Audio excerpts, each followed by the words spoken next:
Welcome to Video Podcast. I believe this is number 62. Now, you know it's rare for me to record a video podcast on a Sunday. I want to say this is only my third, at most my fourth time recording a video podcast on a Sunday. There's only two reasons. Typically, there's 3 days I don't really record too many video podcasts. That's Fridays, Saturdays, and Sundays. So if I record a video podcast on one of those 3 days, number one, it means I'm not traveling.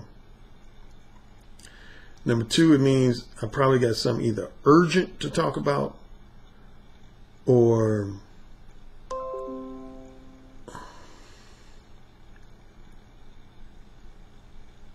I received some feedback from a listener that I just couldn't hold in until Monday. Or in some cases, I might have listened to another person's podcast over the weekend and left me with some thoughts that were just aching to get out.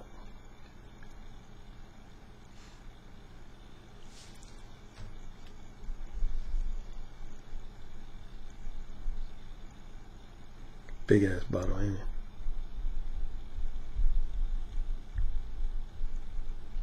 it? Fiji water. Told y'all I've been drinking a lot of water lately.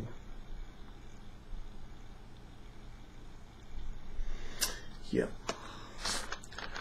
Even though I love that stuff called Bai. That shit's good.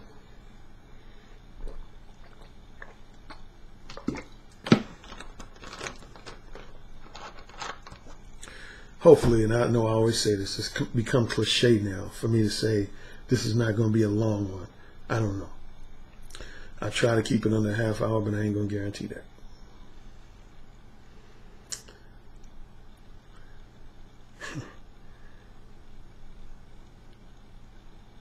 Here's where I start off.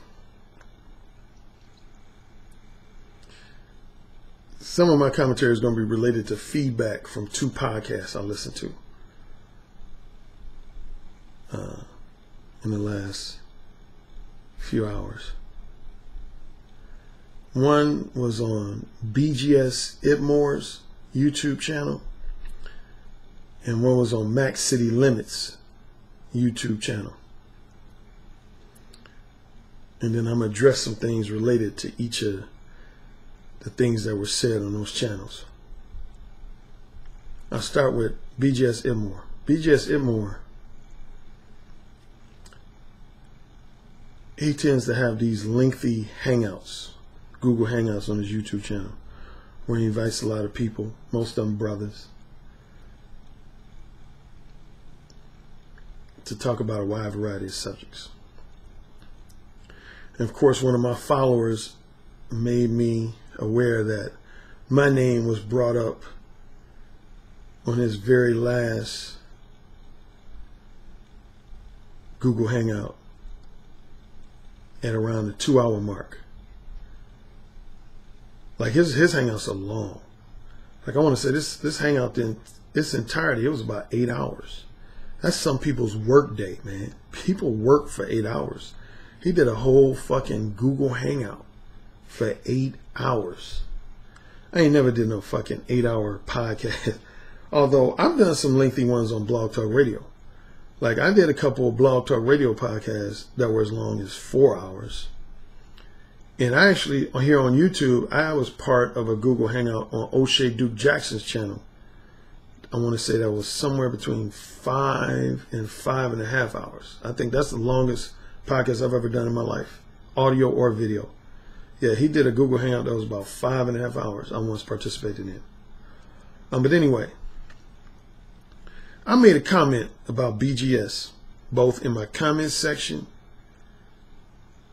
and during my interview with O'Shea Duke Jackson on Thursday, that I can tell that BGS, either he himself or his followers took offense to. But I don't regret what I said. I don't take back what I said. Here's what I said. It started with me doing my video called "Women Will Never Be Exactly Like They Were Before 1960." BGS did a response video where he didn't so much challenge or disagree with anything I said in my video, but he just kind of expanded on my thoughts. And he took his commentary more in a, what I would call a macro sociological level. Matter of fact, speaking of micro versus macro, for those of you who may be young or ignorant of those terms, psychology is the micro study of human behavior. In other words, you're studying human behavior on an individual to individual to individual level. That's psychology. Sociology is when you're studying human behavior on a macro level, or in other words, like a group level. You're studying human behavior as it relates to society as a whole, in a group of individuals as a whole. So that's the difference between micro, macro, and psychology versus sociology. Psychology, you're studying individual human behavior. You're analyzing it, evaluating, offering your assessments of it. Sociology is when you're offering evaluations, analysis, and assessments of a group of people or people in a society as a whole. Now, between those two fields of study, I tend to concentrate on more things related to psychology, human behavior of individual men and individual women versus the behavior of men as a society and women as a society. Offering commentary from a sociological perspective is more up the alley of BGS Itmore, which I have no problem with. I don't have a problem with him offering his assessments. But here's what I simply said about BGS Itmore, and he can correct me if I'm wrong, if I misspoke, because I don't know his background. I don't even know the motherfucker's real name. I ain't never seen his face. He doesn't show his face on YouTube. I don't know his real name. I'm sure BGS Itmore is not on the motherfucker's birth certificate. So I don't know shit about the motherfucker. See, like, I use my real name, my real full name, like middle name. I show you my real face on YouTube. I ain't got nothing to hide, man. But there's a lot of motherfuckers on YouTube, man. They hide under pseudonyms or nicknames. Some of them don't even show their real face, or they might show a picture of their face, but they don't show their face ever on a live video or pre-recorded video. So I don't know nothing about these motherfuckers on YouTube, man. But what I said about BGS is that, as far as I know, and again, I don't know everything about him, but I said as far as I know, he is not a credentialed sociologist. That's not to say he doesn't know shit about sociology. I can tell by his commentary that he's obviously well versed in various areas of sociology. But what I simply say is that he's not a credentialed sociologist, and neither am I. And I'm not a credentialed psychologist. In order to be a credentialed sociologist or psychologist, you either at minimum have to be in possession of a master's degree in that field of study, or more so, a doctoral degree in that field of study. If you don't have a PhD in a field of study or a master's degree, then you are not a credentialed expert in that field. You can still call yourself an expert, but you cannot call yourself a credentialed expert. What's the difference? Here's the difference. See, here's what why credentials are important for some people. I'll use BGS as an example. Let's say BGS spent the last 10, 15, 20 years accumulating a lot of knowledge, wisdom, and insight related to the field of sociology. But he doesn't have a degree or academic credential to show for it. Now, because he doesn't have a degree, that doesn't mean that he hasn't accumulated a good amount of knowledge and wisdom in the area of sociology. But what it means is that he doesn't have anyone independent of himself to verify the accuracy and validity of his knowledge and wisdom. That's what that means. That's basically what a college degree means, particularly graduate degrees. When you get a master's degree in something, what that means is that faculty members and administrators of that university are giving you a sheet of paper that says that they verify and approve of the accuracy and validity of the knowledge and wisdom that you've accumulated. That's basically in a nutshell what a degree represents. It represents that you have people independent of yourself that are willing to verify and approve of the fact that of the accuracy and validity of the knowledge and wisdom that you've accumulated. For example, I have an undergraduate degree in economics from Indiana University with a minor in theater and drama and psychology. What that basically means is Indiana University, my alma mater, when they give me my degree, they are saying that we verify and approve of the fact that Alan Roger Currie has accumulated the basic foundations of the field of economics. He knows at minimum the basic foundations of economic theory and economic concepts. That he's not leaving his university and just going to go and proceed to talk out of his ass about economics. He has accumulated, by the supervision of a professor, he has accumulated the basic foundations of the field of economics. And he has accumulated minimum knowledge in the area of theater and drama and psychology, given that those are his two minors. In order for you to get a minor in something, you have to take, I want to say, at least 3 classes. At least 3 classes in that subject. In order for that subject to be your major, you have to take, I want to say, a minimum of 8 classes. So you have to take a minimum of 8 classes in a particular subject for it to be your major. And you have to take a minimum of 3 classes in that subject for it to be your minor. So yeah, I took at least 8, if not 9 classes in the area of economics when I was at Indiana University. And I took 4 theater and drama classes. And I want to say I took 4 psychology related courses. So that's what that means. For you to earn undergraduate degree like a bachelor's degree, that represents that you have just basic, what's called the basic fundamental knowledge.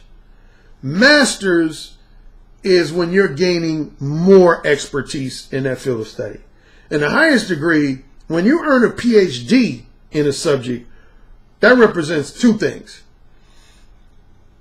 That represents that you've accumulated so much knowledge, wisdom in a particular field that you're now qualified to be considered a teacher of that field. So if you have a PhD in sociology or a PhD in psychology, that means that not only do you have a vast array of knowledge and wisdom in the field of psychology or sociology, but that means now you can be a teacher of it. You're qualified to be like a college professor. Number 2, in order to earn a PhD, you have to defend what's known as your dissertation. Dissertation. In order to have a PhD in just about anything, you have to, there's some fields that there's exceptions, but most fields you have to defend a dissertation. What is a dissertation? In simple terms, a dissertation is not only do you have to prove to the faculty members of your college or university that you have a thorough understanding of your field, like say, for example, sociology. Not only do you have to prove to the faculty members that you have a thorough understanding of sociology, because no college or university wants you to leave that university and just start talking out your ass. Just saying some shit that don't even make sense. They want to make sure that when you leave that university, that you're going to make the university look good by knowing what you're talking about in the area of sociology. So that's number 1. Number 2, with your dissertation, you have to introduce something new. Like you have to introduce a new, unique belief, theory, or assertion related to sociology. So you can't just regurgitate stuff you've learned from other people who've written books. You yourself have to introduce something new to the field. That's what your dissertation represents, though, primarily those two things. That you have a thorough understanding of the field of whatever your field is, for this example, sociology. And secondly, your dissertation represents that you've introduced something new to the field of sociology. So, academic credentials is basically an official way of saying to people, I know what the fuck not only do I feel like I know what the fuck I'm talking about, but a university of faculty members and administrators are willing to vouch for the fact that I know what the fuck I'm talking about. That's what you can basically say to people when you have credentials, is that not only do I know what I'm talking about, but there's a university that vouches for the fact that I know what I'm talking about. Now, you can be considered an expert in many areas. There's some areas you can't. There's some areas you absolutely need credentials and or certifications, such as being a physician. You just can't nobody can just up and be a physician. Now, there's a term for it. I forget what the term is. There have been people in the world that have performed the activities of a physician without any credentials or certifications. And there's a fucked up name for that. People who do that. I can't remember what it is off the top of my head. But basically, okay, like I use the field of business. Like I did 1 year of MBA school, graduate business school. Now business is an area where you don't absolutely positively need to have an undergraduate degree or graduate degree to show people that you know the ins and outs of the business world. There's a lot of successful businessmen who don't own any degree, undergraduate or graduate. So business is an area where you don't absolutely positively have to have a degree to be good at what you do. Excuse me.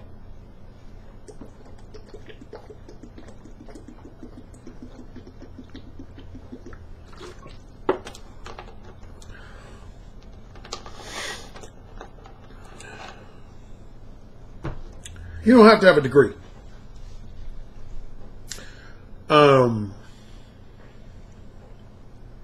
Really, in the world of business, the main reason why an undergraduate degree and or MBA is helpful is if you plan on working for a Fortune 500 company. It helps you out in many ways. But if you plan on being an entrepreneur, you don't need an undergraduate degree in business or a master's of business administration. You don't need them. I'm here to tell you, trust me, you don't need them if you're going to plan on being an entrepreneur. But if you plan on working for a Fortune 500 company, Fortune 100 company, yeah, those things help. Having an MBA from Harvard helps. Or Wharton. Here's when you can be considered an expert, and Tony Robbins talks about this a lot, the multimillionaire self-help guru Tony Robbins. Here's when you can be an expert without necessarily the benefit of credentials and or certifications. What Tony Robbins basically says is these 2 to 3 things.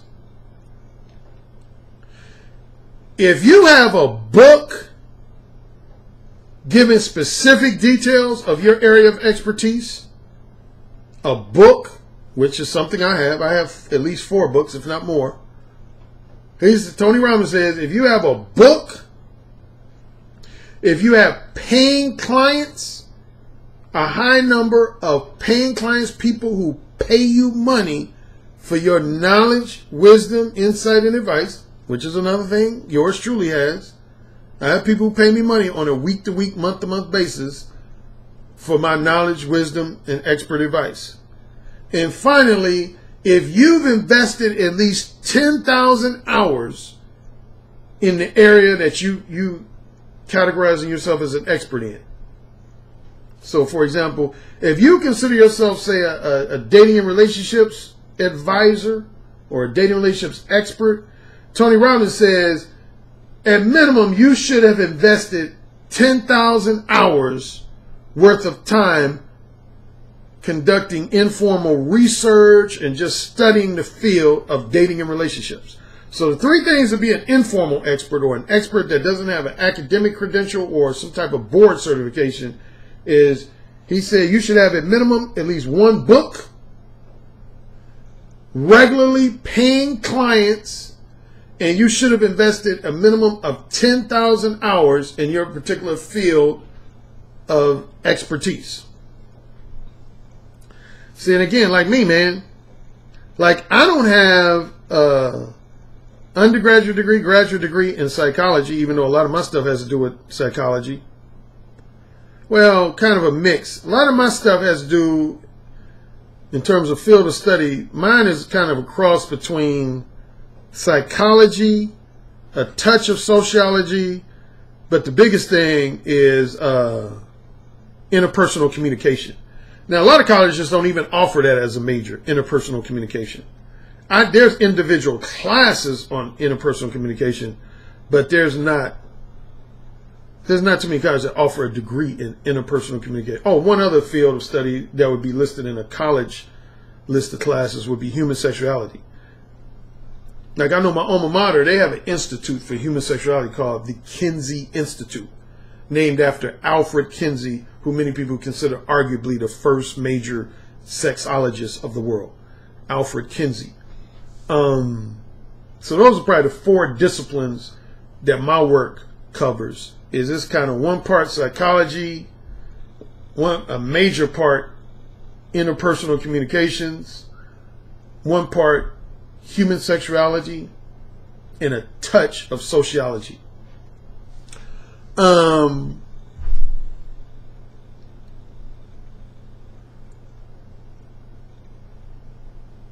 would also say a touch of hypnosis too. So that's why I'm able to consider myself an expert. You know, like the number one area I consider myself an expert is when it comes to interpersonal communications between men and women, more specifically verbal communication skills and body language between men and women, and even more specific than that, verbal seduction skills and erotic dirty talk skills. And one of the things, among other things, that I know that gives me credibility in the area of verbal seduction and erotic dirty talk is since 1999, I've had women that have paid me money to talk dirty to them. Women have paid me money. To this day, women pay me money to talk dirty to them. And I've had a lot of face-to-faces. Most of you know my stories that involve verbal seduction. So that's the number one thing people pay me big money for. I get literally paid thousands of dollars to teach men the ins and outs of body language and the ins and outs of their voice, how their voice can have an effect on women's sexual arousal. But anyway, going back to the whole thing to do with BGS, now it sounded like from his comments, I don't remember any specific comments that I can quote him verbatim, but by his comments, it sounded like he was offended, or at least it might have not been him. It might have been one or two of his followers that seemed like they were almost more offended. Like I was suggesting that BGS don't know what the fuck he's talking about. Because I made the comment in my O'Shea interview that without credentials, BGS is just another dude on YouTube with an opinion. And quite frankly, that's not an untrue statement. Just because you have a lot of valid opinions does not make you an expert, and it even more so doesn't make you a credentialed expert. So let me repeat that. Just because someone has a lot of knowledge in an area or a lot of valid opinions related to an area doesn't mean, number one, that they're an expert, and it definitely doesn't mean that they're a credentialed expert. Again, in order to be a credentialed expert, you have to be in possession of some type of master's degree, PhD, or some type of board certification. You have to have some type of academic credential or board certification to be considered a credentialed expert in any area. And again, even to be considered an informal expert, meaning an expert that's not in possession of an academic credential or certification, you have to have at least, like Tony Robbins said, you have to have at least a book, paying customers and clients who pay you money on a week-to-week, month-to-month, year-to-year basis for your knowledge, wisdom, and advice. And you have to have invested 10,000 hours in doing your own informal research in that field of study. Now, based on what BGS says about himself, it sounds like he probably did the 10,000 hours deal. So out of those three I mentioned for an informal expert, I think he probably has the 10,000 hour thing down pat. Because he said, I heard him say he's been studying the field of sociology for like 20 years. So more than likely, he has invested 10,000 hours researching different aspects of sociology. But as far as I know, and again, I could be wrong, but as far as I know, I don't think he has regular paying clients. If he does, I never knew about it. I'll say that. If he does, I never knew about it.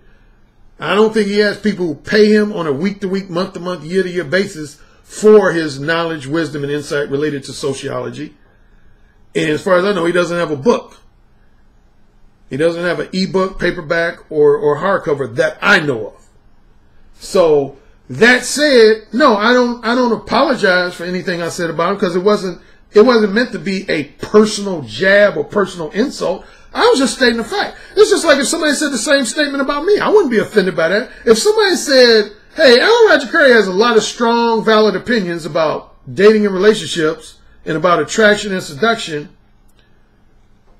and I think his books are pretty good, but I have to point out, Alan Roger Currie is not a credentialed psychologist or a credentialed sexologist.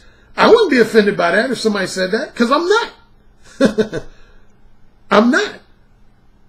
I feel like I have a lot of knowledge in the area of psychology, a lot of knowledge in the area of interpersonal communications, a lot of knowledge in the area of human sexuality. But as far as, do I have any specific academic credentials in those areas and or certifications in those areas? No, I do not. So if someone was to say Alan Roger Currie is not a credentialed expert in the field of psychology, hypnosis, human sexuality, and or interpersonal communication, that would be a valid statement. I couldn't argue with that because I don't have any credentials in those areas.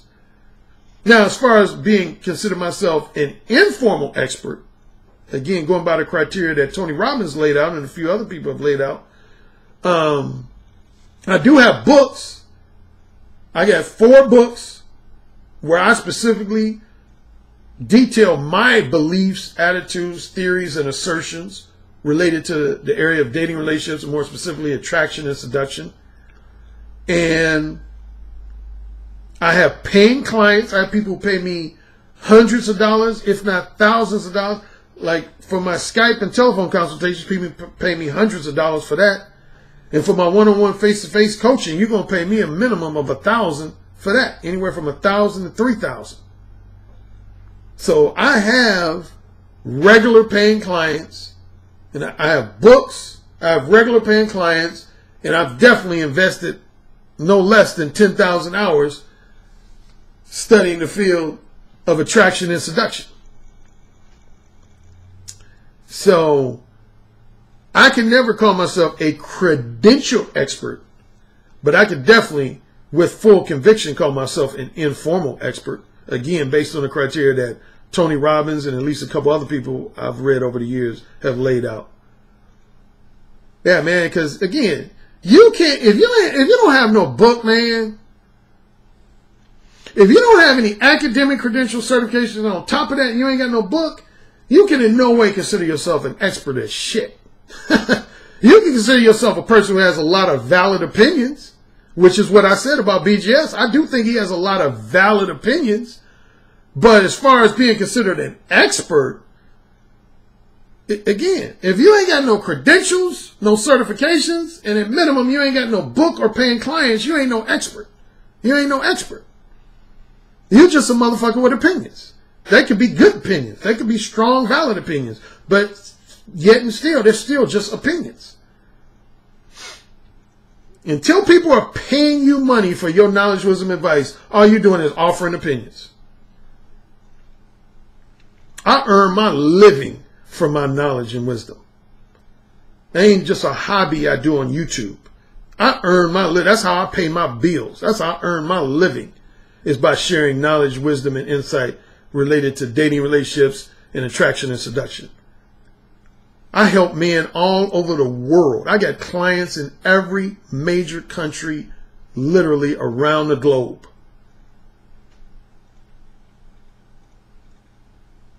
So that's my piece on the whole BGS issue. Now, shifting subjects to another podcast channel, YouTube channel, Max City Limits. Now, I got to confess, I didn't listen to the entire interview. The entire interview was about 90 minutes. Well, I wouldn't call it an interview. I'd call it a discussion. Big Mike of Max City Limits fame, he's interviewed me before. I'll put the link to his channel in the comments section below. Now, as you can tell by my very last podcast I did called Brief Addendum,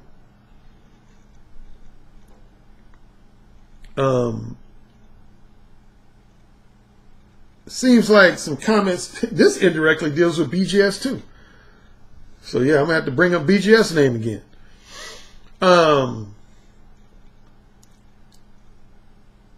Yeah, some people seem to take offense to some things I said a couple of videos ago about tricking. And really, for the most part, I feel like I addressed it in my very last video, but I'll touch on it again. Max City Limits did a whole thing about tricking. And inclusive of that was my comments I made about tricking. And I guess the main sentiment seems to be, or perception, is that I essentially said that if you got to resort to tricking with women, that means you're a loser. That's how a lot of people took most of my comments. To say that if you got to resort to spending money on women for pussy and tricking, then that means you're a loser. Well, number one, I never said that. I never said that you're a loser if you got to resort to tricking. But here's what I did say, and I said this in the comment section of Max City Limits podcast. The only part of it I listened to carefully was about the first half of it, roughly the first 45 minutes. I kind of trailed off at about the halfway mark. Because among other things, I no longer heard my name being mentioned. They mainly mentioned my name in like the first half hour or so. But this whole tricking thing started actually with something BGS said. I can't remember which of his video podcasts, but he did a video podcast. I think it was something in response to one of my videos. And I can't remember his exact words, his exact comment, but it was to the effect of, I felt like he kind of put guys who are successful women sexually because they spend money on them on kind of the same parallel as men who are successful women for free. And I basically came in the comment section and said, no. A guy who fucks, say, 25 beautiful, sexy women because he spent money on them does not have the same bragging rights as a motherfucker who fucked the same quality and quantity of women for free. And I will always maintain that belief in statement. If you got two guys and say they both fucked 25 women, and the 25 women they fucked were roughly the same quality, obviously the same quantity, but one guy spent money on the women he fucked, and the other guy fucked those same quality and quantity of women for free, you can't tell me that the guy who spent money is on the same level as the guy who didn't spend money. That's the only simple thing I'm arguing, man. You can't, no. That's bullshit. No. I don't care what argument you throw my way. If you're a motherfucker that's had to spend money on the pussy you've gotten, and again, I have fucked the same quality of women as you and the same quantity of women as you for free, I feel like I have way more bragging rights than you do. Not that egotistical bragging rights is everything. I mean, for some guys who trick, it ain't about egotistical bragging rights. It's about just simply having an orgasm. So if it's about a means to an end, which is ultimately having an orgasm, then there's no difference between the two. The guy who fucked women for free and the guy who fucked women for money, both ended up having an enjoyable, pleasurable orgasm. So if you look at the ultimate goal, that's where I would agree that there's no real difference between the two men. But I'm just talking about purely just on a, if nothing else, just in terms of what I would refer to as egotistical bragging rights. A guy that gets pussy for free has more egotistical bragging rights than somebody who had to pay for the pussy. That's all I'm saying. That's my main argument with the whole tricking issue. You know, because I've known guys who've done that. Guys who will brag about fucking, say, 10 beautiful women. Okay, I'll give you a perfect example. There was a guy interviewed on Blog Talk Radio. His name, I want to say his name was Dan Perino. He was from New York City, and he had made the news in New York City because he put these posters up saying that he was looking for a girlfriend, and he got a whole bunch of responses from women.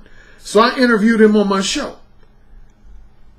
And at first, he tried to act like he started bragging about how many women he fucked because of those posters. But I was listening to the dude. And I've always told you guys this.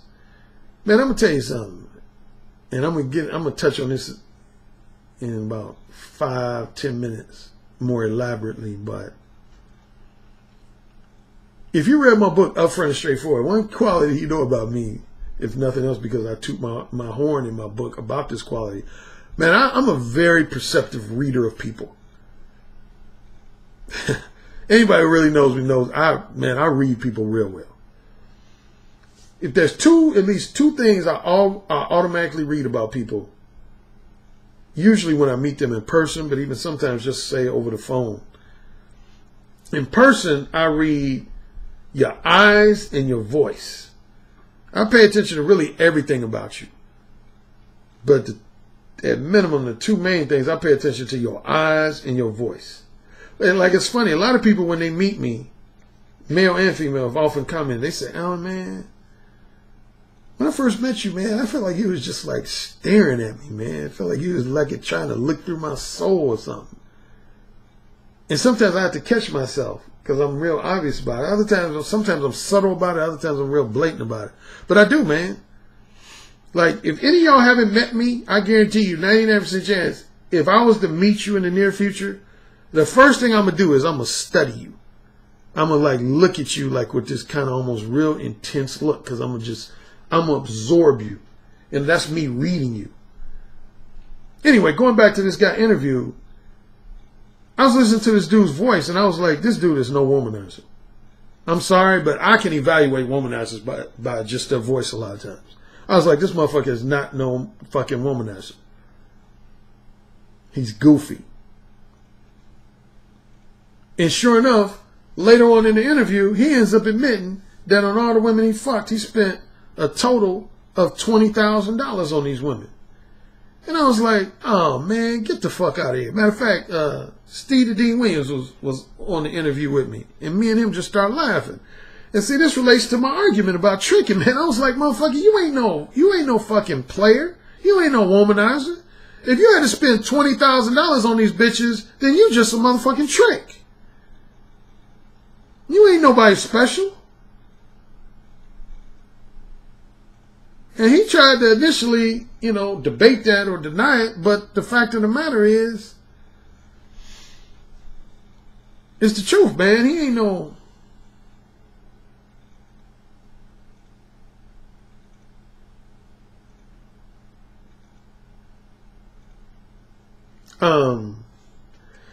Yeah, man. So, okay, now they talked about the whole tricking piece. And you could say basically they defended. Here's why I have a couple, if only what I call minor criticisms. And again, I got love and respect for these brothers, so it's nothing personal. You can have respectful, I always talked about it, you can have respectful disagreements with people. I have a couple of respectful disagreements with Big Mike and Tony Maceo in relation to that podcast. Number one, Tony Maceo, I don't remember his exact words, so I'm going to be paraphrasing, but he basically said or implied that just because you tricking don't mean you ain't got no game. He basically said, I actually believe it takes some degree of game even to be a good trick. I don't agree with that. I definitely don't 100% agree with that. And for the most part, I don't really agree with that at all, man. I mean, tricking is what it is, man. I mean, what kind of game you need to spend money on a bitch? I mean, seriously. I mean, that's basically what a whore is, man. See, there's 3 types of women you're going to run into in life. Women that are definitely willing to fuck you. Women who definitely don't want to fuck you. And then somewhere in the middle, well, you can say there's 2 subcategories in the middle. Okay, so there's definitely women who definitely want to fuck you. I would call those in my books a reciprocator. Women who definitely don't want to fuck you. I would call those simply a rejector. And in the middle, there's 2 categories. Wholesome pretender or erotic hypocrite. That means a woman who's going to initially or temporarily try to resist your seductive charm and your sexual advances. But at some point later on, she's going to give into them. Whether it's minutes later, hours later, days later, weeks later, she's going to give into them. That's what I call in my books a wholesome pretender or an erotic hypocrite. Then the other woman that I would say is right in the middle is simply what's known as a whore. A whore is a woman that she's only going to fuck you for a certain price. And that price could be the same for all guys, or it can range from guy to guy. You know, what one podcast host refers to as price discrimination. Yeah, there's some women, that's basically what a whore is. A whore is a woman that has a price for her sexual companionship. Again, it could be one set price for every guy, like in Amsterdam. In Amsterdam, they have a set price, which is, it might have changed since I've been there, but in 2010, the set price to have sex with a whore in Amsterdam was 50 euros for, I believe, 20 minutes, somewhere between 20 to 30 minutes. You could have sex with a whore for 50 euros. That was a set price. It couldn't be negotiated or bargained. Well, that's not true, because I negotiated a threesome for less than that. So yeah, man, that's, I mean, now here's, speaking of negotiation, here's where I would say there's some degree of gain related to being a trick. Let's say a woman's normal price to fuck her is, I don't know, $1,000 for 4 hours. And because you got good negotiation skills, you're able to talk her down to $600 for 4 hours. Then that would represent that even as a trick, you got some negotiation skills. So to Tony Macio's point, I'll give you that. If you're a trick that a woman wants to charge you this much, but because of your negotiation skills, you get her to charge you this much, that's when I would agree with his assertion that even tricking involves some degree of game. But beyond negotiation skills, compared to just a pure ladies' man / womanizer, there ain't no game involved with being no trick. Ain't no game involved with being no trick. Again, comparatively speaking, it ain't no game. Because to me, that's the whole point of having game. The whole point of having game, by my definition, now everybody has their own definition of game. I'm going to give you Alan Roger Currie's definition of game.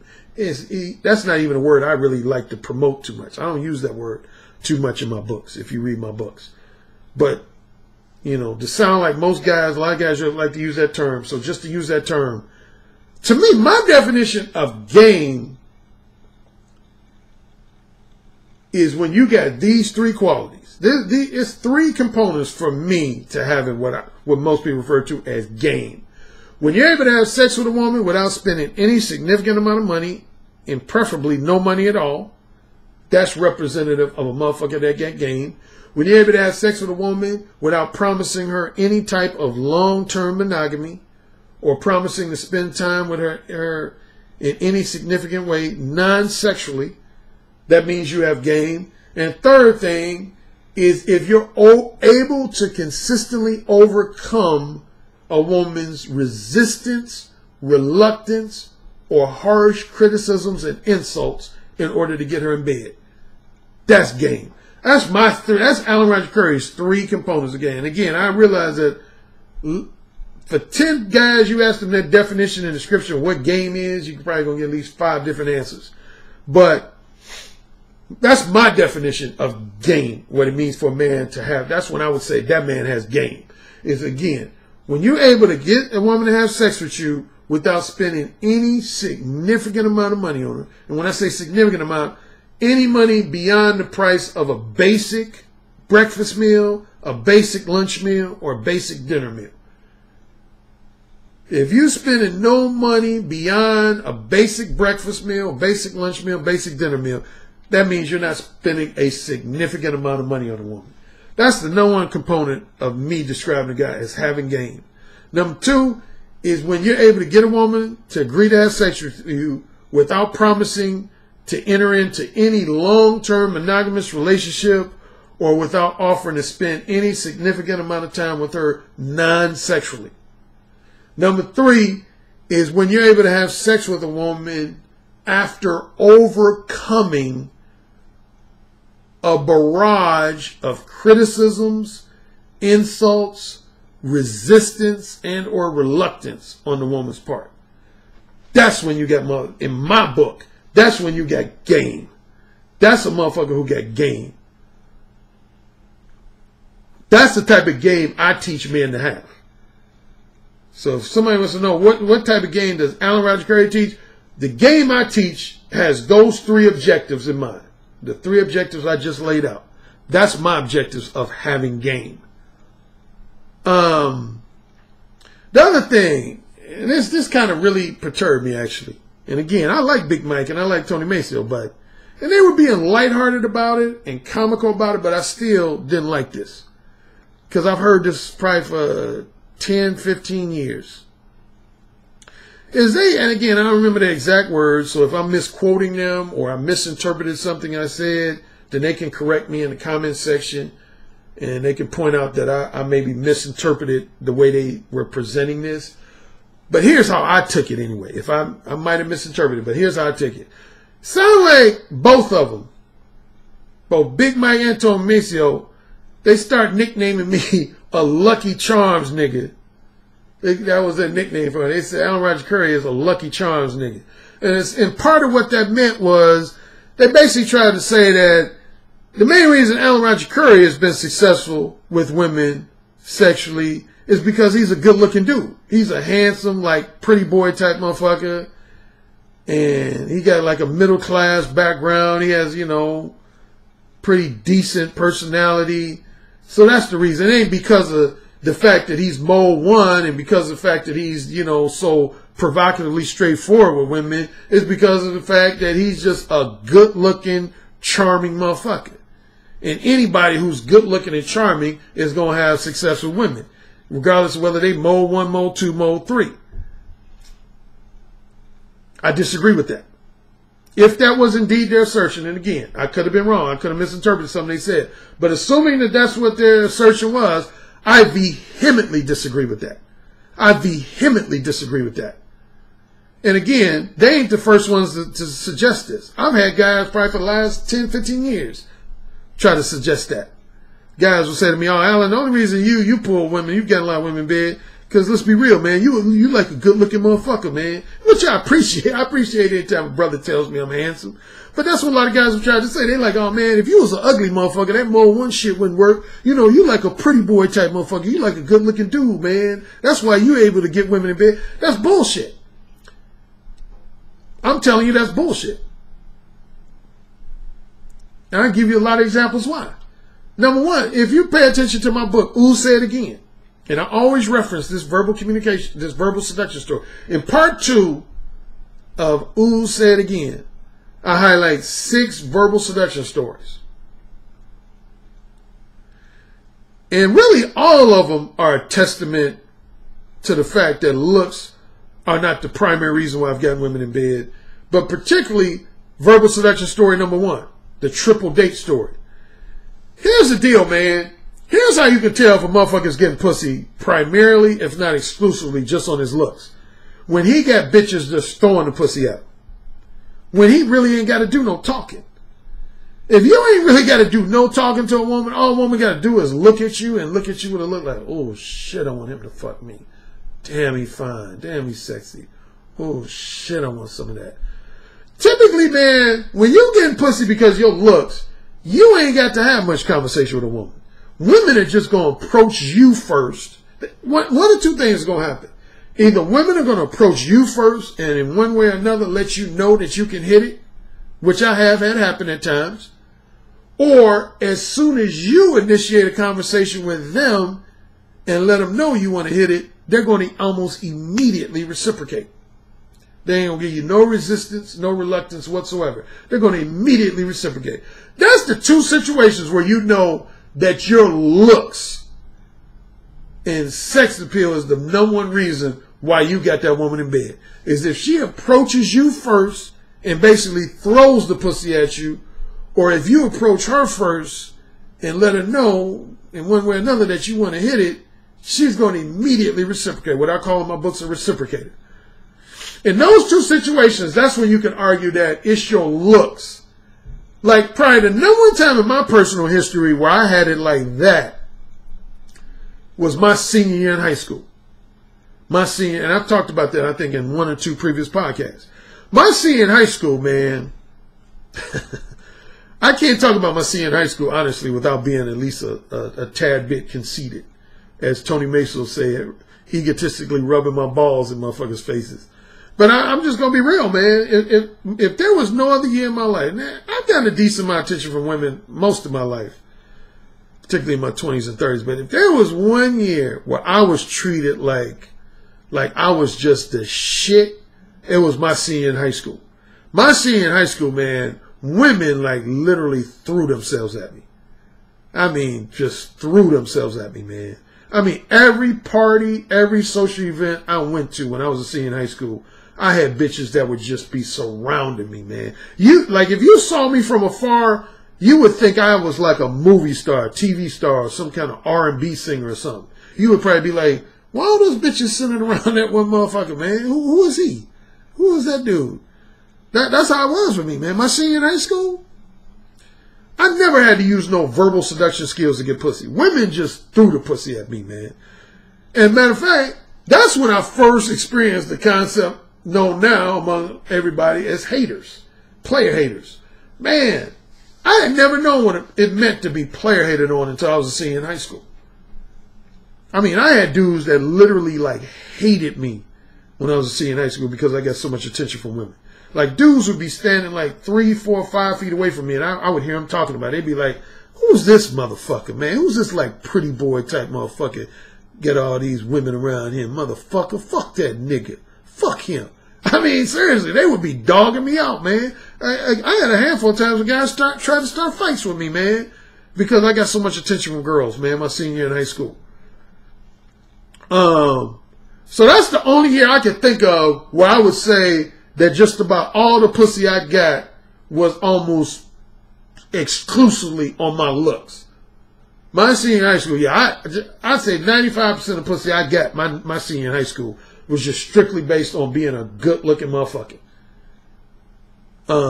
Starting with my freshman in college and beyond, no. Here's what I always say, man. Looks are always going to play a factor. So there's no denying that. That goes for any guy. I said this in just 1 or 2 podcasts ago. Looks are always going to be a contributing factor to a man's ability to get a woman to have sex with him. Always. The only exception would be if you're giving out the cash. Now, if you're giving out the cash, some women will fuck you even if they have no physical attraction to you whatsoever. If you've given them enough money, they'll force themselves to have sex with you. You know, so that's the only situation where I would say looks can be a 0% factor is if you just dealing with a whore, a woman who got a price for a pussy. But if money ain't a factor, then looks gonna always, it ranges from woman to woman. And I said that in a recent podcast. Some women, your looks might be 10% of the reason why she has sex with you. Another woman, it might be 25% of the reason she has sex with you. Another woman, it might be 50% of the reason she has sex with you. Another woman, it might be 75% of the reason that she has sex with you. Another woman, it might be 80 to 90% of the reason she has sex with you. So your looks are always going to play some factor with a woman. But as far as the argument that Alan Roger Currie, because he's good looking, he would have got those women in bed regardless of whether he was used a mode 1 verbal communication style, a mode 2 verbal communication style, a mode 3. That is so not true. That is so not true. And the women I fucked, if I could bring them on this video with me, I guarantee you, they would tell you the same thing. But in my audio book, Ooh Said Again, the evidence of that is in verbal seduction story number 1. In verbal seduction story number 1, and again, really in all my verbal seduction stories, but mainly in verbal seduction story number 1, when I fucked the woman on a triple date, my looks didn't change that night. My clothing didn't change. But yet, the first hour to hour and 15 minutes of my interaction with that woman, she was a straight up bitch with me. For those of you not familiar with the story I'm talking about, you need to buy my book, Ooh Say It Again.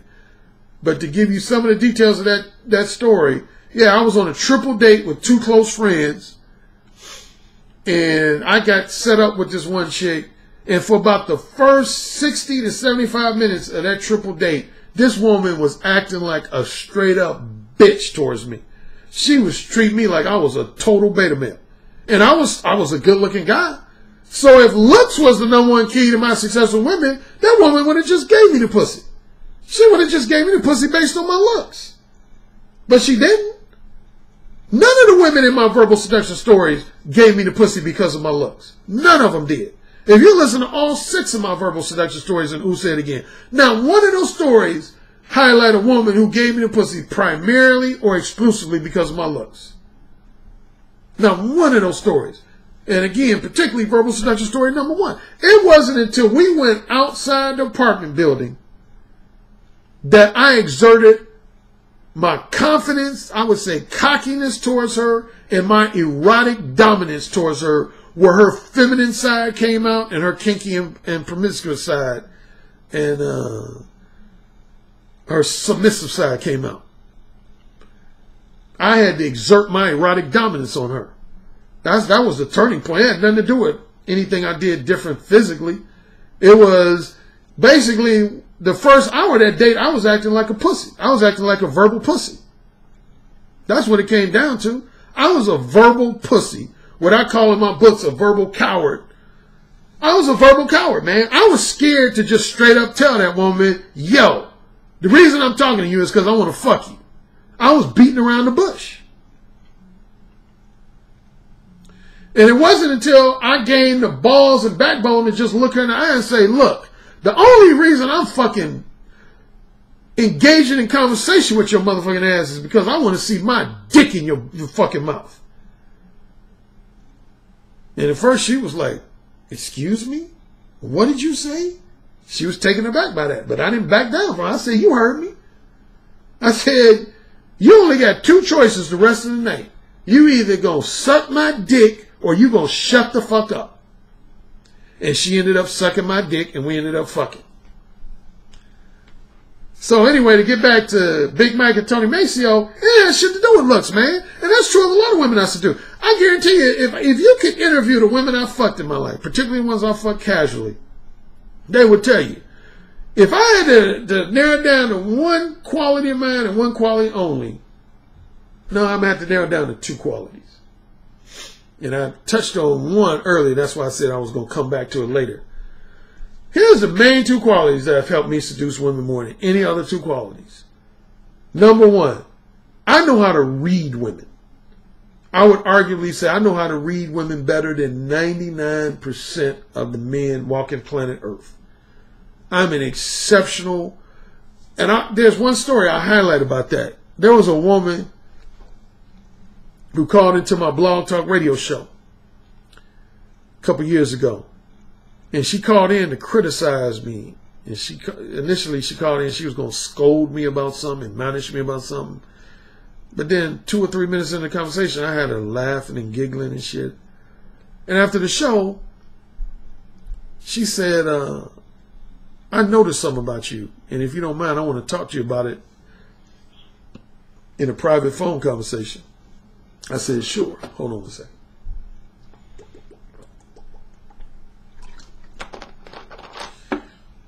And when we got on the phone a couple of days later, and again, I've told this story at least once, if not twice, on previous video podcasts, so I'm repeating myself. But she said, Alan, you know you're misleading a lot of your listeners and followers. And I said, how so? She said, you're making it seem like you just go up to women and say a bunch of sexually explicit stuff to them and they just magically drop their panties. I said, no, I don't think I've ever quite put it that way. I don't make it seem like it's just step 1, 2, 3 like that. But just for the purposes of the discussion, what do you think I'm holding back on? She said, I've never met you in person, but I can tell just from our interaction on your Blog Talk Radio show. She said, you are incredibly perceptive of women's energy. And I said, Now, that wasn't the first time I per se heard that, but that was the first time I've heard it put in those exact words. But yeah, she said, you're incredibly perceptive of women's energy. And she said, she went on to tell me, she said, I've studied things related to like metaphysical energy and chakras and that type of thing. And she said, you know how to read women's energy, and that's what helps you seduce women. And again, she said, I've never even met you, and I can tell that's one of the things that helps you seduce women, because that's what you did with me on your show. She said, I could tell in the first minute, 2 minutes of that conversation, you took time to read my verbal energy. You read my verbal energy, and you knew how to come at me after you read it. And she said, I know without even knowing anything detailed about you, that's what you do. She said, I guarantee you, when you meet women in person, you first take at least a few seconds, if not a couple minutes, to read them. You read their energy. And I told her, I co-signed with her. I said, yeah, actually, that is what I do. I said, the only thing I disagreed, I said, I don't hide that, though. I said, if you were to read my book, Who Said Again, I got a whole chapter on body language and reading women's body language. My other book, Upfront and Straightforward, Mastering Upfront and Straightforward, Let the Manipulative Game Players Know What You're Really Thinking. I talk about that in one of the chapters in that book. Now, I do. I'm very good at, really, I would say I'm good at reading both genders, not just women. I'm good at reading people, period. How do I know that? Among other things, here's when I first knew I was good at reading people, when I could predict future behavior like with almost pinpoint accuracy. Like a lot of times people would introduce me to a couple and I would only talk to that couple for 5 minutes. And I'd be like, okay, within the next 6 months, they're going to break up. And people would be like, get out of here. They're a great couple. And then sure enough, the friends of that couple would end up telling me, damn, Alan, you were right. They broke up like 3 months after you said they were going to break up. And I would be like, I told you. Or I'd meet a guy and say, the way that guy acts, he's going to be charged with date rape within the next year or two. I guarantee it. Sure enough, a friend of that guy would end up telling me, damn, Alan, remember that guy I introduced you to? You said, man, he's probably going to get charged with that. He actually did get charged with date rape. And I'd be like, I knew it.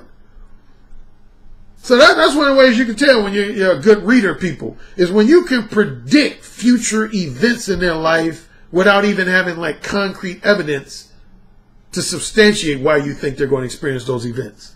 I've done that with both individuals and I've done that with couples, man. There's been many couples, man, I knew that they were going to get divorced in a certain period of time. I knew one spouse was going to be cheating on the other spouse without knowing anything about him. I knew a guy was going to be accused of sexual assault or date rape. I read people, man. That's one of the biggest things I do when I meet people, man. I read the fuck out of you. I read the fuck out of you.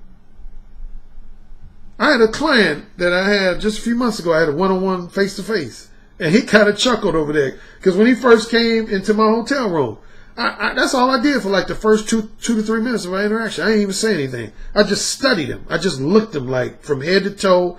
And I just studied. Like my brother knows this about me. We were talking about this recently. He said, I forget how we got on the subject, but he said, bro, one thing I don't think a lot of your clients realize about you, he said, you study the very specific, subtle nuances of people. You study the specific, subtle nuances of people. Like shit that the average person just wouldn't even pay attention to. You study shit like how a person takes their index finger and wipes their eyebrow. Or how a person might lick their lips in a certain way. How a person fidgets with their fingers. You study all that shit. That's why when I was young, I was so good at impersonating people. Like one thing when I was younger, I was known among my friends, I was really good at impressions and impersonations. And one of the things that contributed to that is because, like, for example, my fraternity. When I was in college, one of the things I was known for in my fraternity was I was the best impressionist or impersonator in my fraternity. Like, I can mimic at least half of my frat brothers. I can mimic their voices, their mannerisms, their facial expressions. Because I study people, man. I study people. I study the shit out of people. And that's one of the things that helps me seduce women, man. I don't just approach women randomly and just start trying to talk shit to them. I study women as I'm talking to them, either right before I start talking to them or as I'm talking to them. I study them, man. I study everything about them. Everything. Why do you think my eyes, look up there. You see them eyes underneath Mode 1? You see that? Why do you think my eyes on the cover of my first book, Mode 1, and why it's part of my Mode 1 logo? That ain't by just random accident. That's not arbitrary. One thing I'm known for, man, and women have told me this for years, for like literally like 30 years or longer, is one comment I would get from women. Women would say, Alan, you have a very powerful degree of direct eye contact. You have a very powerful degree of direct eye contact.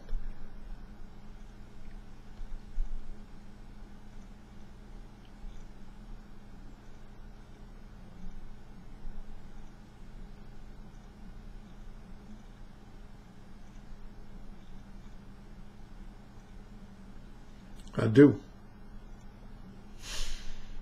A lot of times when I approach women, I don't even say anything immediately. I've told some stories about that. Like the woman who sucked my dick in the grocery store. When I first approached her, I didn't even say anything. For at least the first probably 30 to 60 seconds, I didn't say shit. I just looked at her directly in her eyes. That's all I did. I just looked at her directly in her eyes. That's how the conversation got started. She said, didn't your mother teach you that it was rude to stare at strangers? And I just said, so? Well, that's one of the things I do with a lot of women, man. So that's one of the things that helps me seduce women that ain't related to looks, is I know how to read women's energy and just their subtle body language signs and signals. And then secondly, of course, is Brother Maceo, I'm going to have to do some more ball rubbing. But y'all have heard me be egotistical and have a severe lack of modesty in this area in previous video podcasts. But if I say so myself, man, when it comes to my being verbally smooth, verbally seductive, and being a master at erotic dirty talk, I would say I'm better at that than 99.99999% of men on planet Earth. In the hood, brothers call that having a mouthpiece. That's the urban slang term for that, having a mouthpiece. I got an elite level mouthpiece. And sorry for pushing my modesty to the side, but I just have to. That's one area. I said that in probably one of my first video podcasts here on YouTube.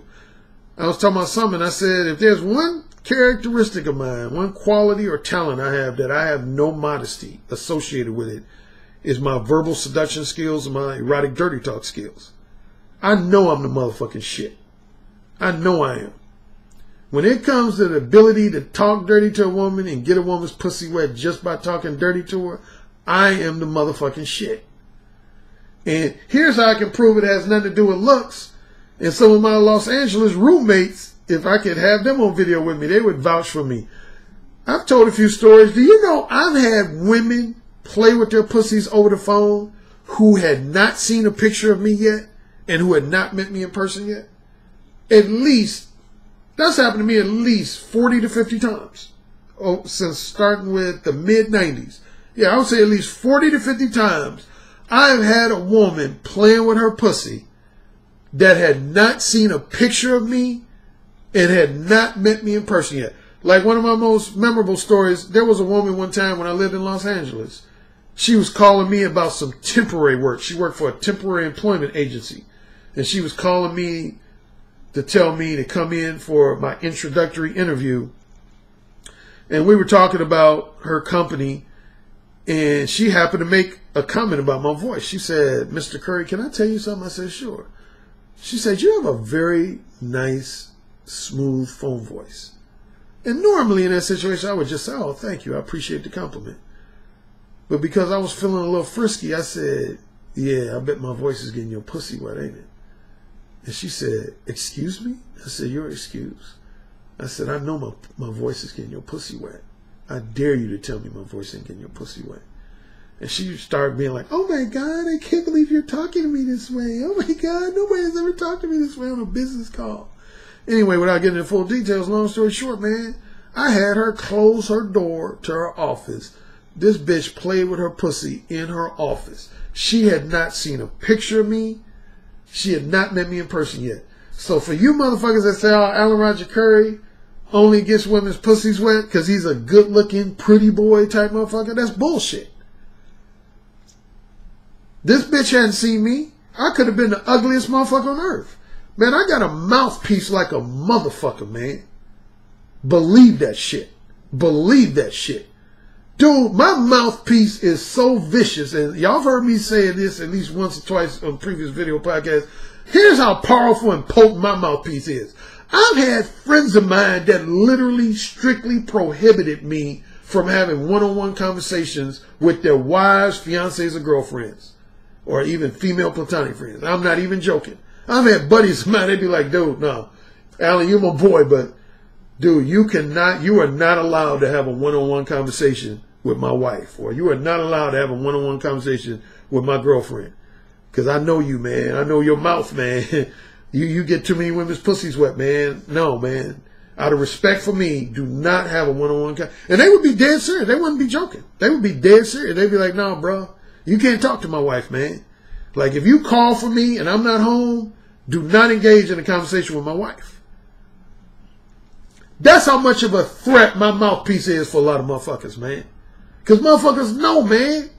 Motherfuckers know how my shit gets down, dude. I've always said, man, I feel like if any woman gives me a minimum of 3 to 5 minutes to talk to her, specifically in her left ear, there's a 95 to 99% chance her pussy's going to be wet at the end of that 3 to 5 minutes. Guaranteed. I know how to unlock all of a woman's inhibitions. I know how to get a woman's pussy wet. Why you think motherfuckers pay me thousands of dollars to learn that same skill? It ain't got shit to do with my looks. So with all due respect, Big Mike and Brother Maceo, man, I'm telling you straight up, man, my verbal seduction skills has very little, if anything, to do with my looks. It has very little to anything to do with my looks, man. I'm a bad motherfucker verbally, and I know how to teach other guys how to be bad motherfuckers. I got some clients that are average looking that I help them up their verbal game with women. I got a testimonial the other day from one of my one-on-one face-to-face coaching clients, and he was telling me how his verbal game he feels is 10 times better than it was before he came in contact with me. That, if you're going to list, I think my ability to seduce women is a combination of a lot of factors. I don't want to ever limit it to just one factor. But if we're going to just highlight 1 or 2 factors, I would say more than looks. I would rank looks at best. I would rank that as maybe the 3rd most significant reason why I'm able to seduce the women I've seduced is because of my looks. That's the highest I would rate it, is 3rd. Number 1 is my verbal communication skills, or more specifically, my verbal seduction and erotic dirty talk skills. Number 2, a close second, would be my ability to read women's body language. To read women's body language and their verbal energy. I'm a master at that shit. I'm a master at that shit.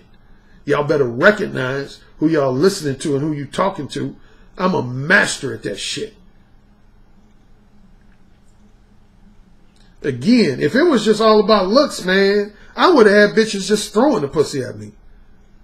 You know? I mean, I'll be honest, man, I do think I'm a reasonably handsome dude, but it ain't like I'm Brad Pitt or Boris Kojo type motherfucker. You know? I mean, like Brad Pitt, I know about his stories, man. He's a motherfucker, man, from what Matt Damon and George Clooney said. Those guys have had women just throw pussy at them. Like Brad Pitt, I don't think he would ever have to truly seduce a woman. That motherfucker, I remember Matt Damon was being interviewed. He said Brad Pitt's on like another level when it comes to just having pussy thrown his way. Like, I know a lot of sisters, man, a lot of black women who are not even normally into white dudes that have told me over the years, they like, I'm not really into white dudes, but Brad Pitt, I'd give him some pussy. I can't tell you how many sisters told me that. They're like, I ain't even into white dudes, but I'd fuck Brad Pitt. Brad Pitt is a motherfucker, to me, that would fall in the category of motherfucker who gets pussy almost strictly based on his looks.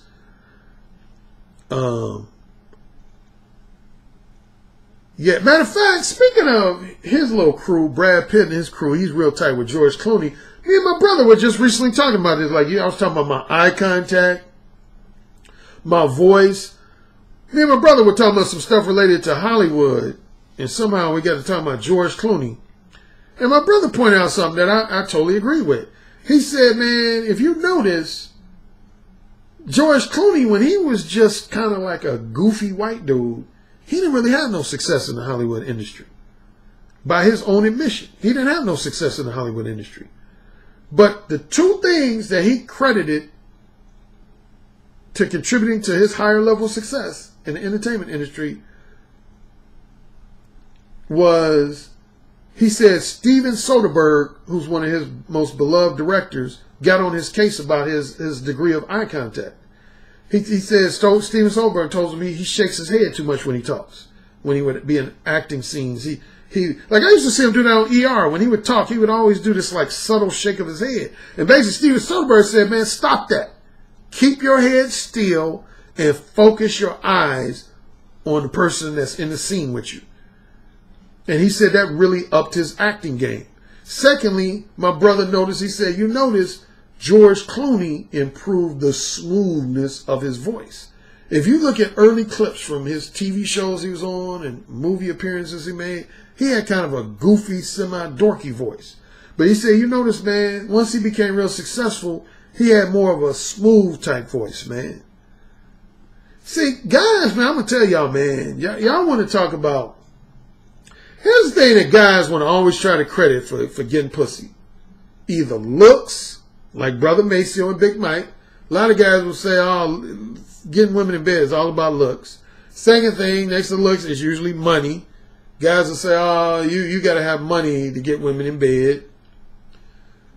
Some guys will tell me, Alan, you can't be straightforwardly honest. You got to lie to women and mislead them. You got to basically make them believe you want a long-term monogamous relationship in order to get casual, trick them into having casual sex with you. What's the fourth? There's at least one more. Well, I'll just leave it at those three.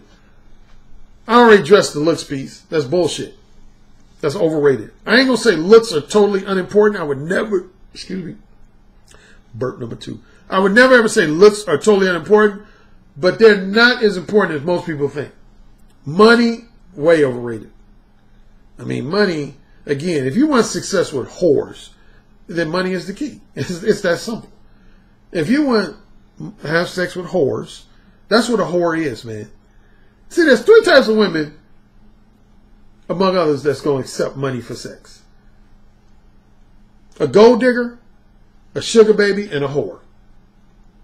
I'll put it in terms of my 4 categories of sex, which is long-term monogamous, long-term non-monogamous, short-term monogamous, and short-term non-monogamous. If you're paying a woman for long-term monogamous sex, that's a gold digger. That's a gold digger. If the only way a woman is going to agree to have long-term monogamous sex with you is if you're spending money on her, that's a gold digger. If a woman will only agree to have long-term non-monogamous sex with you and or short-term monogamous or long-term non-monogamous, that's a sugar baby. That's a sugar baby. And if a woman agrees to have short-term non-monogamous sex with you, specifically in exchange for money, that's a whore. That's a whore.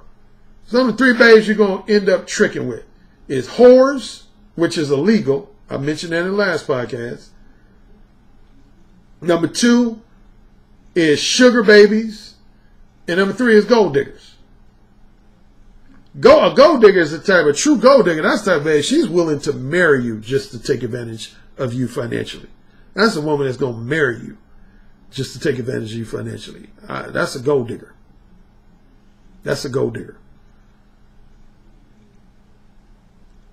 So, Yeah, again, man, it don't take no special skill to do that shit. You just gotta have a fat ass wallet, big ass bank account. So we covered looks, money. Oh, the lying piece, man. Why do you think I wrote The Possibility of Sex?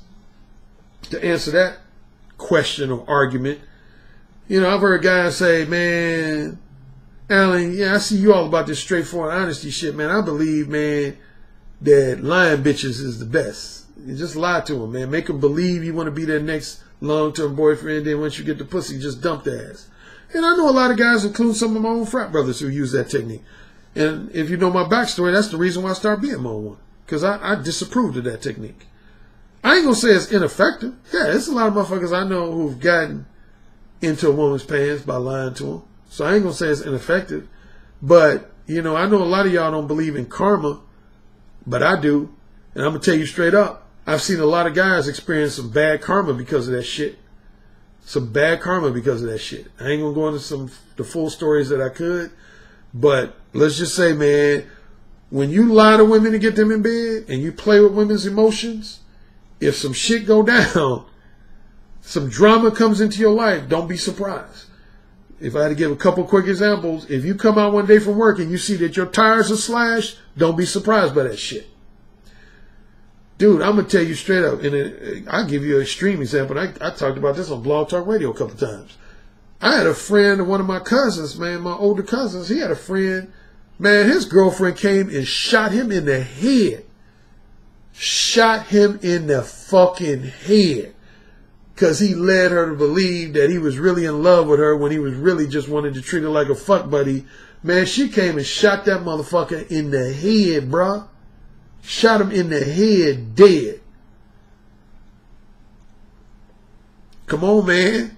Now, that's a real extreme example, but that just shows, dude, one thing I don't do, man, I don't lie to women, man, to try to get, I know if some of y'all other motherfuckers want to do that, I ain't going to try to stop you. More power to you. But, man, I don't try to lie to women to sneak in their pants, man. I call that trying to sneak through the side door, man. I don't do that, man. I don't lie to women, man. If I know I want short-term non-monogamous sex, I tell women that straight up. I don't leave no woman on to believe that I want to be her next long-term girlfriend or her future husband just to get some pussy. Fuck that shit. I'd rather just be rejected than toy with a woman's emotions. Because women, I'm telling you, dude, there's a saying y'all all know, hell hath no fury like a woman scorned. Hell hath no fury like a woman scorned. Some women who are not mentally and emotionally balanced will fuck you up. Trust me, man. I'm telling you, man. I got some male friends who've had some horror stories, man, because they was lying to women, misleading women, and toying with women's emotions. Women will come back and fuck you up, man. So anyway, that's gonna do it for today, man. Yeah, that's gonna do it for today. I don't think I got anything else to add, man. So, and on that note, you guys enjoy the rest of your Sunday and you have a great week. Yes, sir. Say it again. Yes, sir. Who's the king? Alan, you're the king. Say it again. Alan, you're the king. You're dominating me. Say it again. Alan, you're dominating me right now. Mode 1. Mode 1. Daddy, can I go, please? You're the king. Say it again. Oh, you're the fucking king. Yes. Yes. Yes.